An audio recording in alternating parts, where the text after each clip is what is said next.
Tôi vừa chính thức bước vào hàng ngũ những kẻ thừa thãi của xã hội.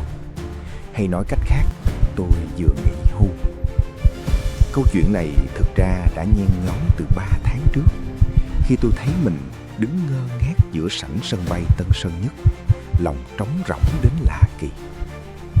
Tôi chẳng rõ mình đang đi tìm cái gì, hay đúng hơn là đang trốn chạy điều gì.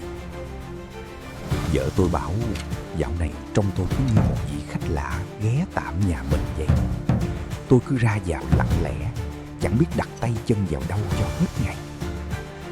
Có lẽ vì cái sự lệch nhịp ấy mà khi tình cờ thấy một tour du lịch đi Sơn Đông, Trung Quốc, tôi đã gật đầu cái rụp mà chẳng cần suy tính lấy một giây.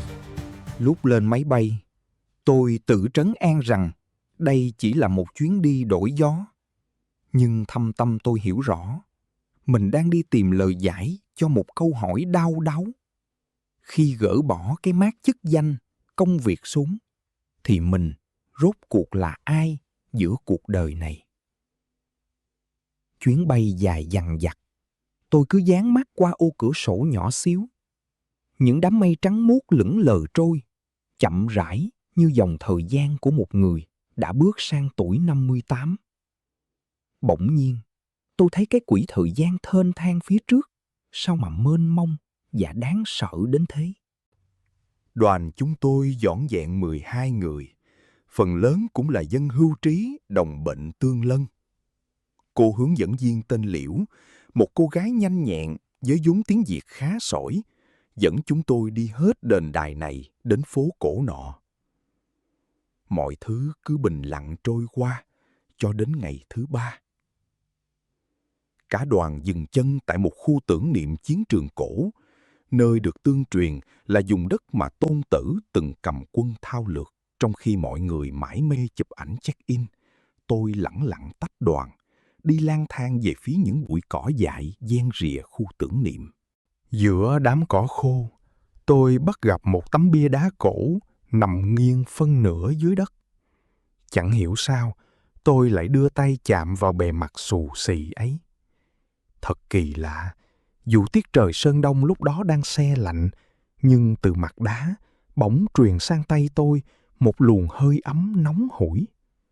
Đầu óc tôi bắt đầu quay cuồng, cảnh vật trước mắt nhòe đi như một thước phim bị hỏng. Khi tôi mở mắt ra lần nữa, tấm bia đá đã biến mất.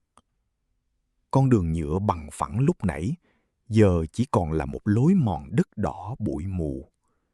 Phía đường chân trời, hàng trăm cột khói bốc lên nghi ngút, không phải khói công nghiệp, mà là mùi khói củi, mùi thức ăn đại trà và cả mùi mồ hôi nồng nặc của một doanh trại quân đội. Tôi vô định bước về phía đó, đơn giản vì giữa không gian xa lạ này, khói lửa là thứ duy nhất gợi lên sự sống. Và rồi, tôi chết lặng khi thấy họ. Hàng ngàn binh lính trong lớp giáp da cũ kỹ, tay lăm lăm giáo mát, ánh mắt sắc lạnh. Họ phát hiện ra tôi khi tôi vấp ngã nơi bìa trại. Có lẽ nhờ bộ quần áo du lịch trông kỳ dị, nhưng không có vẻ gì là đe dọa.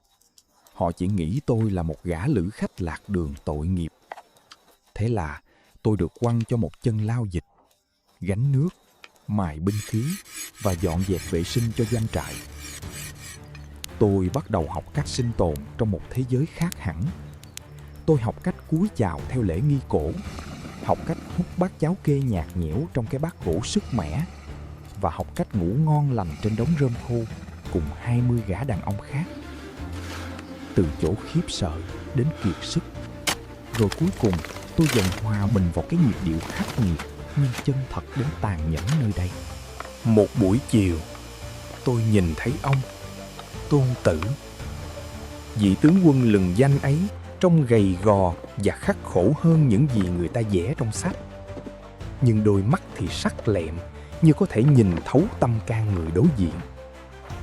Ông đứng trên bục cao, lặng lẽ quan sát quân sĩ tập trận. Tôi chợt nhận ra một điều. Ông ấy luôn quan sát và không ngừng suy nghĩ.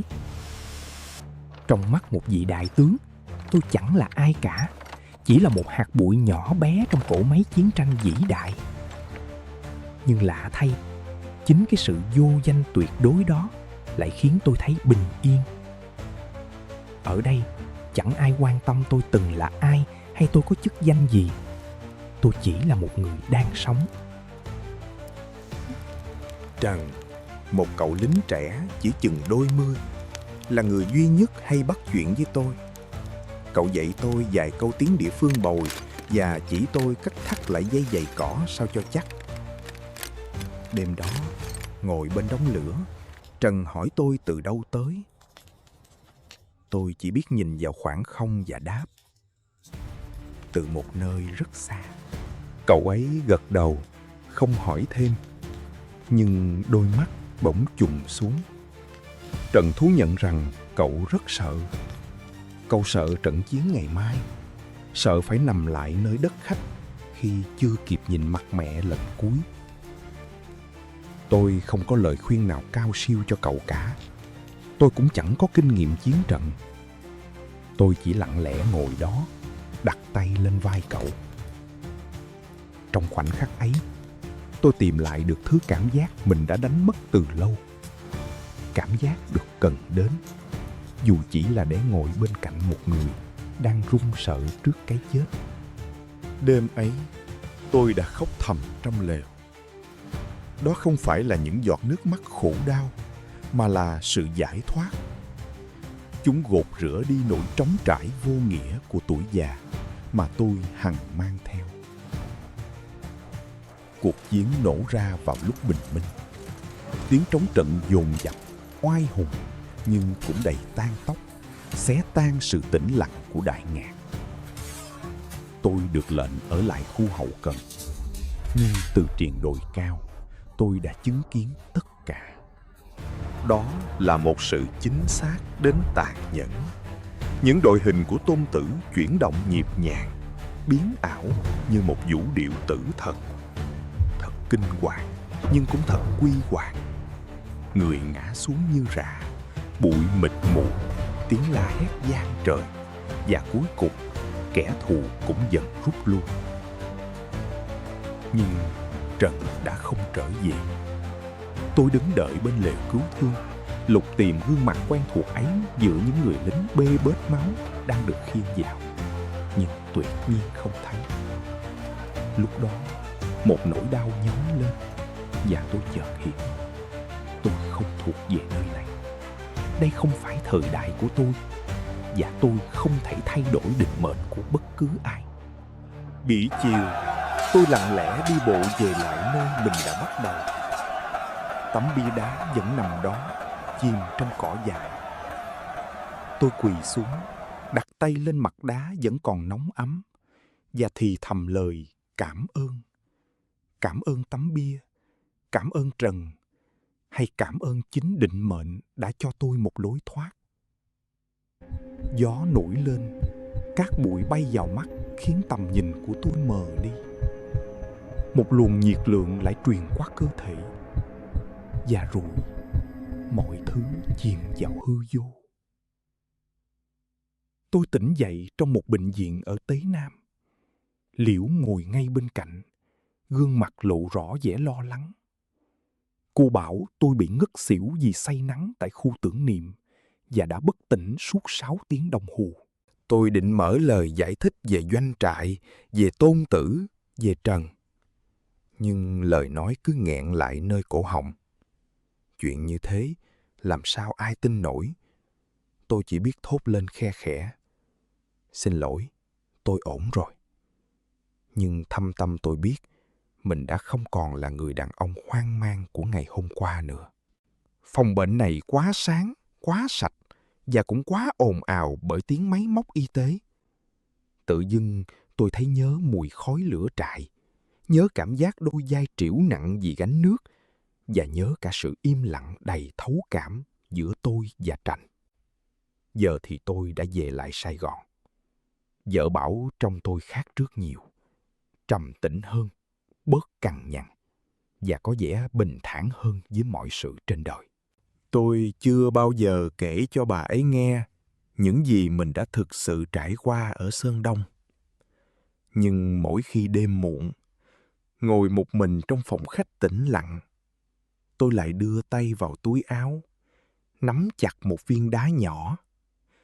Viên đá tôi đã tình cờ nhặt được từ cánh đồng cổ đại ấy trước khi trở về.